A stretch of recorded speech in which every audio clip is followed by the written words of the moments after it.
नमस्कार मित्रों, तो मैं हूं आपका दोस्त आचार्य श्री और आज हम बात करने वाले हैं मार्केश के संदर्भ में कि मार्केश होता क्या है और इसका हमारे असल जीवन में प्रभाव क्या पड़ता है और ये बनता कैसे है हमारी कुंडली में।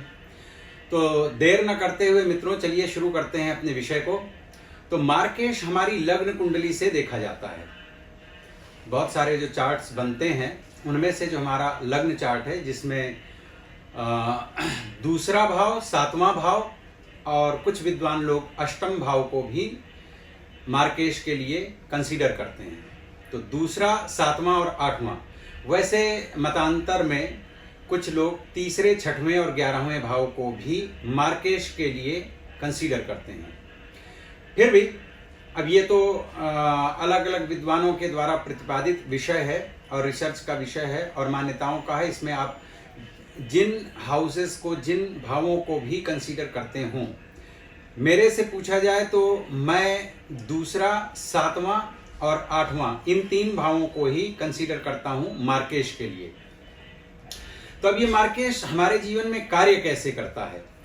तो दूसरे भाव, लग्न कुंडली में लग्न भाव से लेकर के और दूसरे भाव में जो भी राशि होती है उस राशि का जो स्वामी होता है वो बनाता है मार्केश।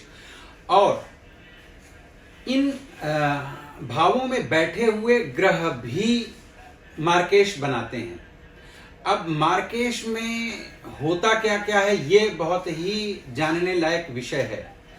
पहली बात कि मार्केश जन्म से हमेशा नहीं रहता। जैसे कि काल सर्प दोष जैसे जो दोष होते हैं वो जन्म से लेकर के और मृत्यु पर्यंत कुंडली में होते हैं। उनकी शांति पूजा आदि करवाने से उनके प्रभाव कम ज्यादा होते रहते हैं। लेकिन मार्केश के विषय में थोड़ी सी भिन्न बात है। वो ये कि मार्केश अंतरदशा, प्रत्यंतर दशा आदि में जब द्वितीय, सप्तम और अष्टम का मालिक या वहां बैठे हुए ग्रह का की अंतरदशा, प्रत्यंतर दशा चलती है तब मार्केश बनता है। और मार्केश वैसे बहुत बार जीवन में आकर के निकल जाता है, हमें उसके विषय में पता भी नहीं चलता है। लेकिन मार्केश ही केवल एक ऐसा योग है या दुर्योग है कुंडली के अंदर जिसके बनने पर मृत्यु होती है। तो किसी भी दुनिया में किसी भी व्यक्ति की, किसी भी पुरुष की या स्त्री की जब मृत्यु होती है तो देखा जाए तो कहीं ना कहीं उसकी कुंडली में उस वक्त मार्केश बन रहा होता है, तभी उसकी मृत्यु होती है। मार्केश मृत्यु का कारक योग है। इसका कतई मतलब ये नहीं है कि जीवन में अगर मार्केश आएगा तो आपकी मृत्यु ही होगी। वैसे मार्केश जो है 8 प्रकार का होता है और 8 प्रकार के कष्ट भी देता है। इनमें से प्रमुख हैं जो आपका प्राणांत करता है, वो तो मार्केश का कार्य है ही। लेकिन बहुत बार जीवन में जो मृत्यु तुल्य कष्ट प्रदान करता है वो भी मार्केश की ही वजह से होता है मित्रों। हाँ, ये विषय जानने जैसा है। इसीलिए तो मार्केश बहुत इंपॉर्टेंट रोल अदा करता है हमारे जीवन में। बिकॉज जब मार्केश आएगा तो क्या क्या हो सकता है। मान लीजिए आप बिजनेसमैन हैं तो हो सकता है कि आपको व्यवसायिक घाटा इतना ज्यादा हो जाए। अब मार्केश जितना प्रभावशाली होगा उसी के अनुपात से आपको कष्ट और आपको नुकसान पहुंचाता है। तो हो सकता है आपको आर्थिक नुकसान इतना पहुंचा दे कि वो भी, उसमें भी आपको मृत्यु तुल्य कष्ट प्राप्त हो। या हो सकता है आपका मान सम्मान, समाज में आप एक इज्जतदार व्यक्ति हैं, हो सकता है आपका मान सम्मान इतना खराब कर दिया जाए कि आपको लगे कि ये मेरे सम्मान की मृत्यु है, तो वो भी मृत्यु तुल्य कष्ट प्रदान करता है। या शारीरिक रोग दोष कुछ इस प्रकार के आपके जीवन में आ जाएं जिनकी वजह से भी मृत्यु के तुल्य कष्ट प्राप्त हो। अथवा कहीं एक्सीडेंट हो जाए, चोट लग जाए, ऑपरेशन करना पड़ जाए, ये सारी चीजें जो हैं, या व्यवसाय में नुकसान हो जाए, समाज के अंदर आपके ऊपर कोई कलंक लग जाए, तो इस प्रकार के ये सारे फल जो देता है वो मार्केश देता है। इसलिए हमारे पूर्वज जो हैं हर 6 महीने, 3 महीने में ज्योतिषियों के पास जा करके और अपनी कुंडली दिखाते थे कि इस प्रकार की आने वाली किसी भी समस्या को पहले से अगर जानने में आ जाए तो उसका उपाय किया जाता है। तो सर्वसाधारण इसके उपाय जो है प्रधान, अगर मार्केश काफी ज्यादा प्रभावशाली बन रहा हो कुंडली में तो उसका सबसे सच्चा और सबसे अच्छा वैदिक उपाय है महामृत्युंजय मंत्र का जप करवाया जाए। अब कितना करवाना है, क्योंकि महामृत्युंजय मंत्र काफी बड़ा मंत्र है और इसकी जो संख्या है उस संख्या को जरूरी नहीं है कि मार्केश की छोटी स्थिति में भी आप पूर्ण करवाएं। तो या तो अर्ध करवाएं या चतुर्थ करवाएं, मतलब चतुर्थ चौथा हिस्सा करवाएं, आधा करवाएं या पूर्ण करवाएं।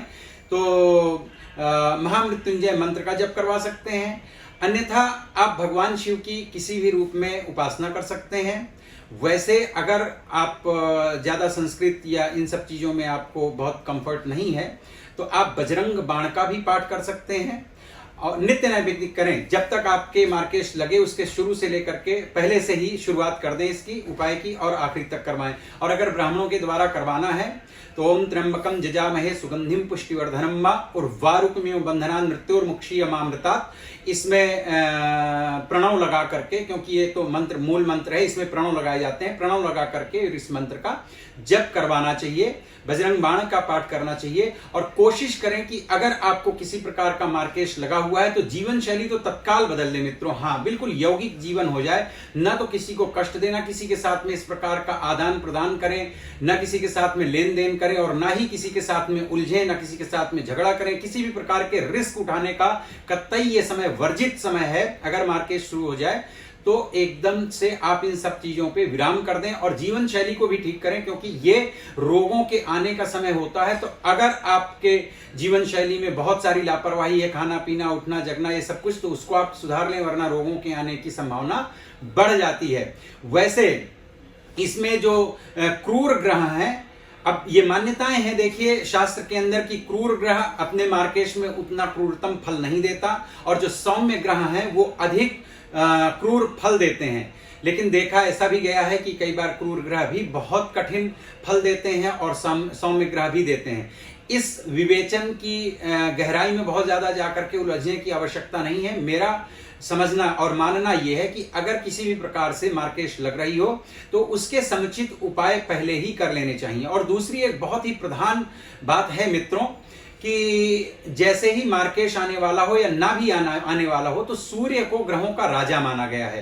तो हो सके तो अपनी नित्य नैमित्तिक जिंदगी में, जीवन में आप सूर्योदय से पहले उठें तो ये सूर्य का सम्मान है, और स्नान करके और एक तांबे के लोटे में जल भर करके और सूर्य की दिशा में खड़े हो जाएं इस प्रकार से, और इतने ऊंचे से सूर्य को जल दें। और जल देते वक्त 3 बार या 5 बार इस मंत्र का अगर हो सके तो जप भी करें, और ये बोल करके जप किया जाता है, ओम एहि सूर्य सहस्रांशो तेजो राशिम जगतपते अनुकंपय माम भक्त्या घ्रियाणार्घ्यम दिवाकरः। तो इस मंत्र का जप करते हुए प्रतिदिन आप जो है तो जल दें, और जल देते समय ये ध्यान रखें कि जब सूर्य को आप सूर्य की तरफ मुख करके खड़े होकर के जल इतने ऊंचाई से देंगे तो उस वक्त जो जल की धारा गिरे वो उस धारा से फिल्टर होकर के जो सूर्य की किरणें हैं आपके यहाँ सुषुम्ना नाड़ी में आनी चाहिए, क्योंकि सुषुम्ना शब्द ही सूर्य की किरण से लिया गया है, तेज से लिया गया है। आप सूर्य पुराण पढ़ेंगे तो इसके विषय में आपको पूर्ण ज्ञान प्राप्त होगा। तो मित्रों, आज मार्केश के विषय में मुझे यहीं तक बात करनी थी। इसके संदर्भ में अगर आपको और अधिक जानकारियां चाहिए तो आप कृपया कमेंट में हमें लिख करके बताएं, और जो कुछ भी आपको इसके संदर्भ में जानना है हम अवश्य आपको जानकारी प्रदान करेंगे। आप हमारे चैनल को सब्सक्राइब करें, लाइक करें और शेयर करें, और हमारे वीडियोस को देख करके इसी तरह से हमें प्रोत्साहित करें कि हम आपको इसी प्रकार के और बहुत सारे ज्योतिष से संबंधित, वेदों से संबंधित ज्ञान की बातें आपके समक्ष लेकर के प्रस्तुत होते रहें। धन्यवाद मित्रों।